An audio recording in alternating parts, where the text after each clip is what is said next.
Hello everyone, in this video I'm going to show a step-by-step tutorial on how to create a Kohl account. So first we're going to go to the Kohl app. Then once you guys are here, we're going to click on the sign in button. Then first we're going to insert our email.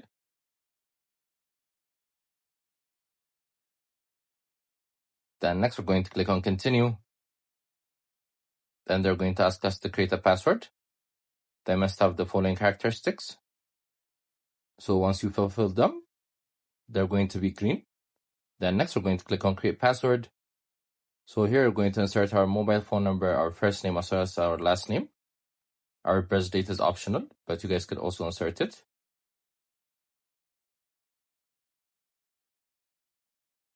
Then once you fill all that, we're going to click on create account. So as you can see, this is how you create the account. It's a very simple step.